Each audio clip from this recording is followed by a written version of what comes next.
திருச்சிற்றம்பலம். திருவிளையாடல் புராணம். விளையாடல் என்பது இரண்டு பொருள் தரும்.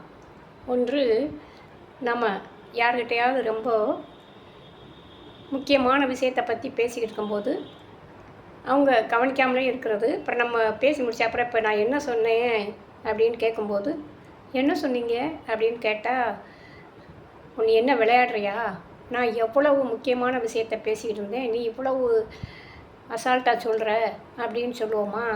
அதுக்கு பேர் பொறுப்பற்ற தன்மை.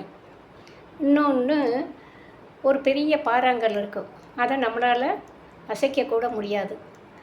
அதை ஒருத்தன் அப்படி சாதாரணமாக தூக்கி வந்துட்டு போட்டுருவான். அப்போ சொல்லுவோம், எப்பா விளையாட்டு மாதிரி தூக்கி போட்டான் அப்படின்னு சொல்லுவோம். இது செயற்கரிய செயல்.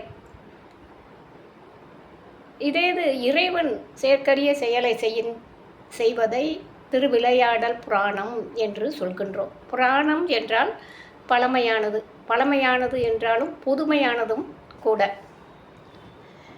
பரிபூர்ணனாகிய சிவபெருமானிடமிருந்து வந்ததால் பூரணம் என பெயர் பெற்று அதுவே புராணமாக திரிந்ததாக கூறுவார்கள்.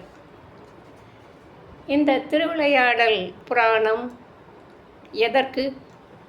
கடவுள் கொள்கையில் நாம் ஊன்றி நிற்றற்கும், சமய உண்மைகளை உணர்வதற்கும், உலகியலில் அறநெறி தவறாமல் வாழ்வதற்கும் நாம் இப்படிப்பட்ட புராணங்களை படித்தலும் கேட்டலும் இன்றியமையாதது ஆகும். இப்போ அந்த பெரிய புராணம் அடியார்கள் செயற்கரிய செயல்களை செய்து சிவபெருமானை அருளை பெற்றதை நாம் பெரிய புராணம் என்று கூறுவோம்.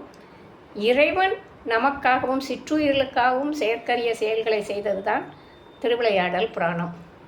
பெரிய புராணம் ஒவ்வொருவரும் ஒவ்வொரு குறிக்கோள் வைத்துக்கொள்ள வேண்டும் என்பதை கூறும்.